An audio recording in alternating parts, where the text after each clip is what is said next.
a young boy. Philip from Bethsaida and his friend Nathaniel, a person who is looking at and reading, sitting under a fig tree. People with purpose, not always understood what their purpose is, but all people of faith. But each of us has a special story as well.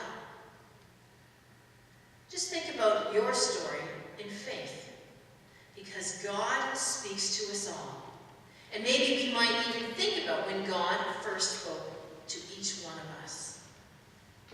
Samuel. Samuel's story is a very wonderful story for children, because sometimes we forget that the younger generation have a purpose in God's service as well. We think about, out of the mouths of babes, wonders appear. I did not expect that the one little girl, Kaya, would say, God did that. I didn't expect that answer. She'd heard the story before, or maybe it was just an expectation. Well, God would speak to people. But that's part of it, is not knowing that faith includes our children. How many times I have been with people who have children to say the right thing. But God calls people of all ages. And this is a story of Samuel, who his mother was the faithful woman that she was. We've got to think about Hannah's story for a minute.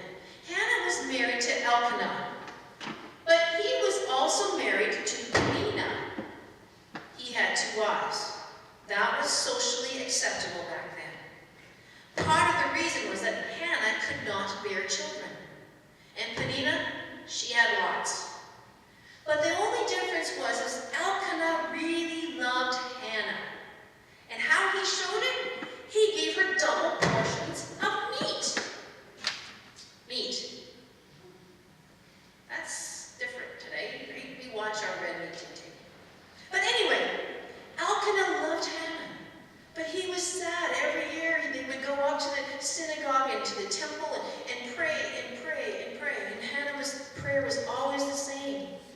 I want to have a child, if only. But Eli was there that one day that Hannah prayed so earnestly. Eli thought she was drunk. But the Spirit of God had taken over her, and she prayed so much with her faith. She said, if you give me a son, I will dedicate him to you, the Lord's service. And God heard her prayer. God heard her prayer, and that prayer was answered. That prayer was answered with Samuel. So she looked after Samuel until the time came when Samuel was old enough to go and live in the synagogue, to learn about the things of the temple, and learn as Eli would be the priest to look after him. It's interesting, this story, because Eli is a mentor, and he's been working in the synagogue for many, many years, and he forgets some things. One of the things it says in the passage is that Eli had forgotten that God could call people in many different ways. God just doesn't use the silence. God uses the still small voice, signs, angels, direct speech, dreams. Because you think about the stories that you know and how God spoke to his people, or they heard his message. And Samuel was called by God through a voice. Now, I shared with you about how they didn't understand who it was at first when I shared the story with the children.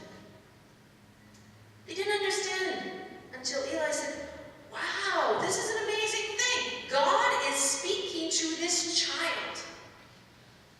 After many, many years, God has a special message to share. And he wanted Samuel to know it. So Samuel was called by God to serve and to hear the message. Well, we've come together this morning not just to hear the story of how God called a boy many years ago, but with a yearning in our own hearts and minds to experience the touch of the living God.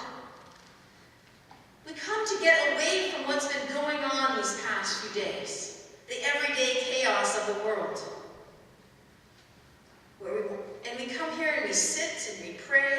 we reflect and we listen for God's living presence in us, amongst us, and with us. And we expect God. We expect God as we worship, as we listen, and as we open our hearts and minds for Him to show us His way. That's why we have our church. But we're just not here to sit and reflect and pray. We're here to listen and respond. This church is considered a place of retreat in this community. People respect this place on the most part. People will see a nice building with a cross or symbols or the word that says church, and most of the time it's well respected as a place where people of faith gather. Going into the New Testament story for today, we think about retreat places. And this is where Nathaniel was.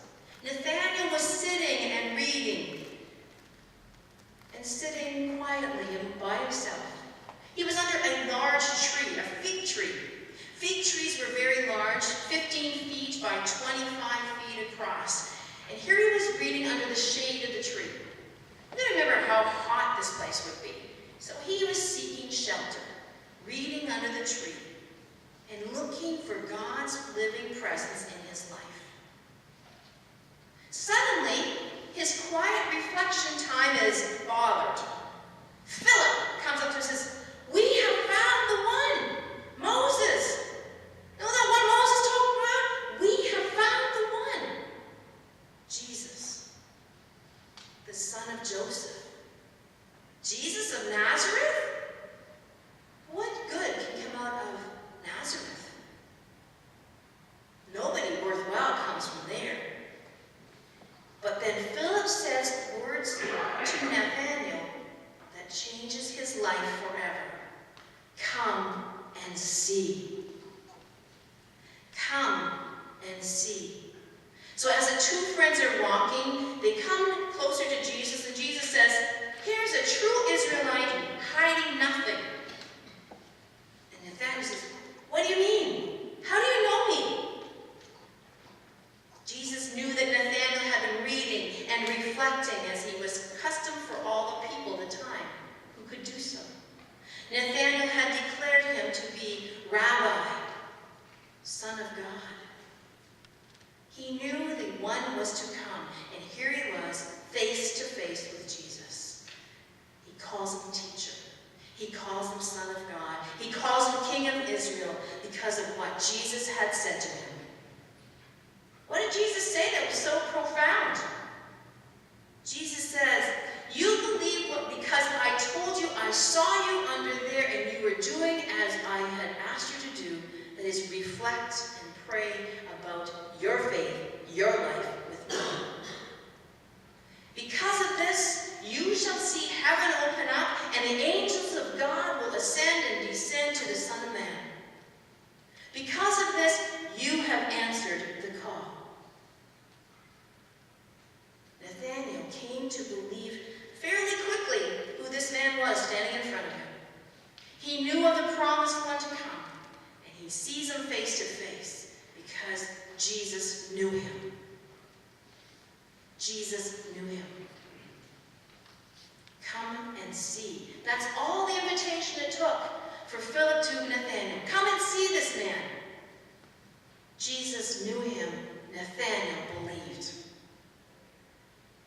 And what happened with Nathanael and Philip? They become part of the closest 12 men that ever walked the planet, the disciples. Sometimes when we hear those words, "come and see," we might question those. What is it that we're going to see? Think about it. It's offered in many contexts. Come and see. Like a little girl to her mother, "Mommy, come and see the picture I painted."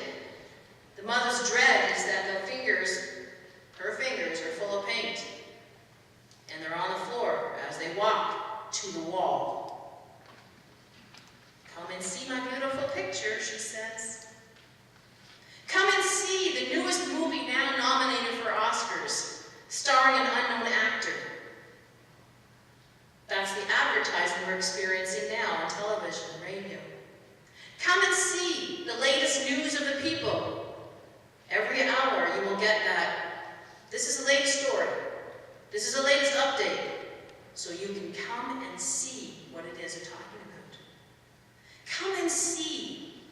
Even when God opened up the heavens and spoke to those gathered at the Jordan River, when Jesus was baptized, what does God say? Come and see. This is my beloved Son. Come and see. There is hope beyond the everyday dreariness of this world. There is more than the killing of innocent people. There is justice and freedom, and there is love. The news headlines tell us of those other things, but we have to look for justice and freedom and love being carried out. And as you can see it, there are many people who are offering hope and are happy to be together because someone said, come and see. It's a story about Dr. Gordon Tartison. He was a Baptist pastor in Worcester, Massachusetts. Many years ago, he was crossing a ship in the Atlantic Ocean. And he noticed this young man, different from himself, who sat on the deck and was reading a Bible. As a Baptist pastor, he was very friendly and went up to him and said, I noticed that you were reading the Bible. Forgive my curiosity, but I'd like to introduce myself.